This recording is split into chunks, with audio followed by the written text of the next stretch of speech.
What if someone warned you about a lawsuit, and by ignoring that warning, you lost your chance to dispute the facts forever? That's exactly what UCC Section 3-119 is designed to prevent. This rule isn't about deciding who wins. It's about making sure everyone who could ultimately be responsible has the opportunity to step forward and defend themselves before it's too late.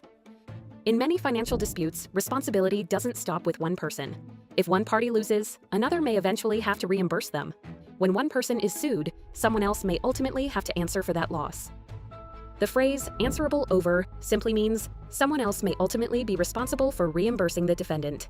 Think of a guarantor, an accommodation party, an endorser, or another person who agreed to stand behind the obligation. If the defendant loses, they may later seek recovery from that third party. UCC Section 3-119 allows the defendant to send that third person a formal notice. The notice tells them, a lawsuit is happening. You have the right to participate. Come defend your interests now. Once the notice arrives, the third party faces a decision: participate or stay silent. UCC Section 3-119 leaves that decision entirely with them, but every decision carries consequences. For the notice to have legal effect, it must clearly state two things. First, you may come in and defend this lawsuit.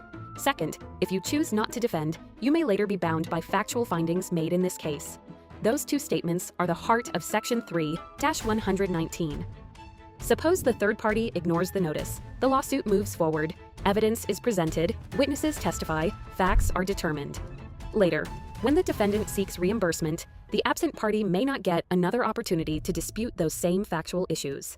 By declining the invitation to defend, they may become bound by those factual determinations. But if the notified party appears, they gain the opportunity to question witnesses, challenge arguments, and protect their own interests. The law gives them that chance. What they do with it is up to them. The process doesn't necessarily stop there.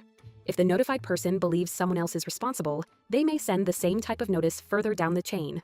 In this way, every potentially responsible party has the opportunity to defend before factual determinations become binding. If someone could eventually be held responsible, they deserve notice. They deserve an opportunity to defend. But if they knowingly decline that opportunity, the law may later treat certain factual issues as already decided. Every section of the Uniform Commercial Code tells a story about rights, responsibilities, and the legal consequences of action or inaction. If you're ready to understand the law in plain English, subscribe and join us as we continue revealing the statutes that shape commerce one section at a time.